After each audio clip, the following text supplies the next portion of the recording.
جهة وليست دول. أنت الحين عشان أنا حاورتك شوي قلت لي على قضية جهة. أول يا أخي الغالي أنا دائما أتكلم فيه وأنا أسأل الكل.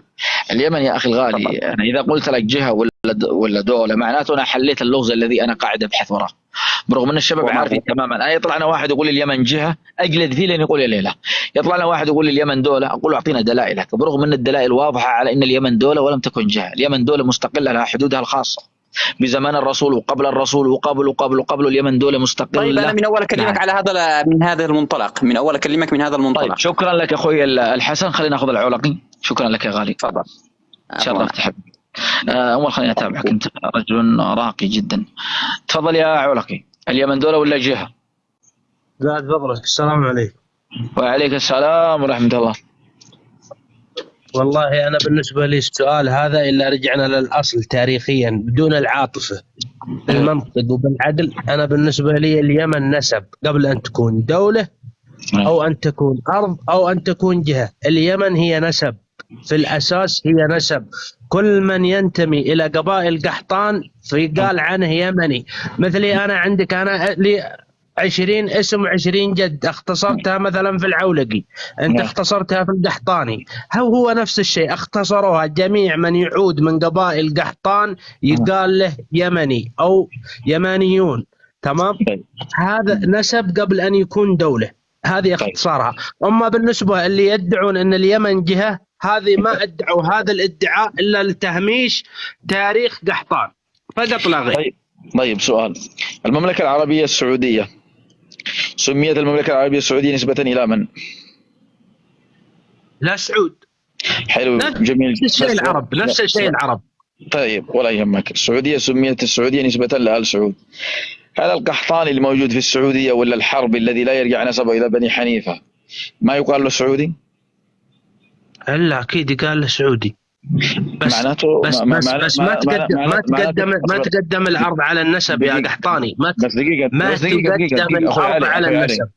تمام اصبر علي. بس معناته اخوي علي غلط كلامك اذا قلنا ان كل من كان على سبيل المثال ان اليمن نسب. سياتينا انسان يماني عايش في الشام، سياتي انسان يماني عايش في الشام على سبيل المثال، نسبه يرجع الى اليمن. هل هذه الارض اللي هو عايش فيها تعتبر اراضي يمنيه؟ الجواب غلط.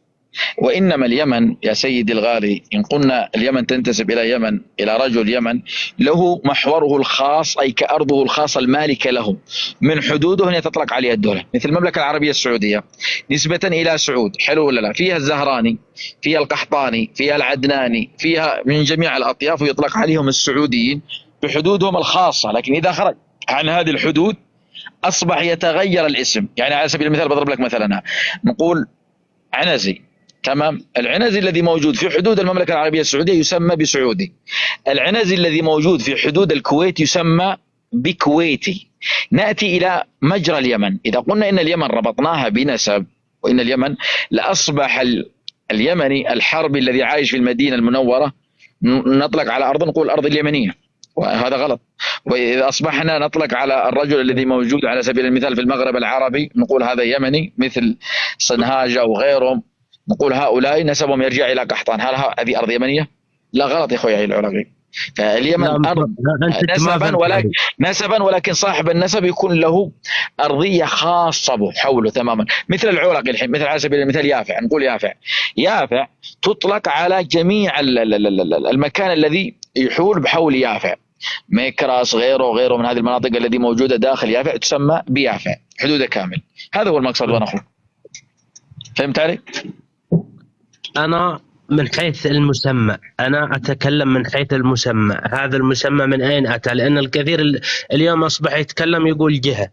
من حيث المسمى هو نسب وليس جهة. وجد هذا اللي يدعون أنه جهة لطمس تاريخ قحطان فقط لا غير، ومعروفين منهم. اللي أنا بسأل سؤال أصحاب الجهة هذول اللي يتكلمون بالجهة يقولون إنها جهة وإنها سماها الرسول عليه الصلاة والسلام بالأحاديث، وكان الدليل الركن اليماني في الكعبة. حلو، طيب قبل الرسول عليه الصلاة والسلام هناك نقوش تاريخية وهناك مؤرخين تاريخيين قبل أن يولد الرسول عليه الصلاة والسلام. علي لو قاطعتك بالله، اللي موجودين في خلني التعليقات، أكمل. بس بخليك تكمل. اللي موجودين في التعليقات، لا بس أنا آسف، اللي موجودين في التعليقات لا أحد يغلط على اللي مكتوب ابن يافع ولا لا تذكر اسم يافع، لا أحد يغلط عليه. كان العصر هو كذا بس متشدد كذا شوية ونزلت أنا من البث. اللي موجودين لا أحد يغلط عليه ولا أحد يعترضه، خلوا كلامه معي، فحياه الله. البث بثه على العين وعلى الراس. لا أحد يعترض الرجال ولا أحد يرد عليه بأي تعليق ما هو محب. لو سمحتم، أي مخلوق يبي يغلط علي أنا شخصيا كصاحب البث لا أحد يعترض طريقكم. لا تذكر يافع. يافع عزوتي وأهلي وربعي وناسي، ما هو بأنت اللي بتجي تقول لا تذكر يافع. يافع أنا أذود عنها، ما هو بعشانك، وانت حياك الله على العين وعلى الراس، بس لا تحاول تجيب كلام ما له داعي. انت كنت موجود عندي في البث وحاول كراسك كذا في ما ادري وش اللي فيك ونزلتك من البث، لكن اعيد واكرر، لا ياتينا يافع يقول لي لا تذكر يافع. يافع ما هي عشان شخص موجود في البرنامج او بعقل. يافع هي الانسان والحب والاحترام، يافع العز والكرامه والجود والمعروف والنخوه. فاذا انا اذود يافع لاقي له يافع، وما اذود عشان واحد ولا اثنين ولا ثلاثه. فأتمنى أن الإنسان يرتقي شوي عن بعض التعليقات اللي ما لها داعي. خلونا نكون أخوان وحبايب. هو يا علي العولقي دخل عندي العصر وكنا نتحاور على قضية سبع، تمام؟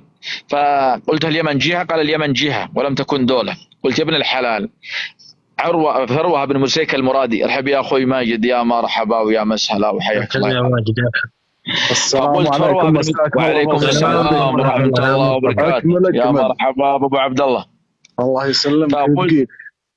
الله يسلمك ويعافيك. بالله عن إذنك أخوي ماجد. فقلت ثروة بن مسيك المرادي لما قال يا رسول الله إذا قدمت على قومي أقاتلهم؟ قال لا تقاتلهم حتى يقاتلوك.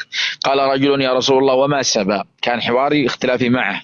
قال لي أساسا الصحابة ما كانوا يدروا عن سبا. قلت لهم يدروا ويعرفون سبا، يدرون عن عاد. الأعشى ذكر سليمان عليه السلام، ولكن القضية مثل سؤال مثل اليوم، اليمن جهة ولا دولة؟ فحب هذا الصحابي يسأل الرسول يا رسول الله هذه سبا احنا نبي نسأل عنها، هل هي امرأة ولا أرض ولا رجل؟ ليش سميت سبا؟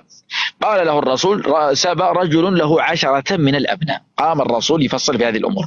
لما وصل عند أنمار كانت أنمار. قالوا يا رسول الله وما أنمار؟ يعني بيقصدوا أي أنمار تقصد أنت؟ إن أنمار أنمارين. قال الذي منها خثعم وبجيلة. فالرجال زعل لما قلت راسك وارم، أنزل الله يحفظك، فلا تقارن الأشياء وتتقول على الله يصلحهم ويهديهم. المهم ما علينا، كمل كلامك يا علاء، أنا قاطعتك.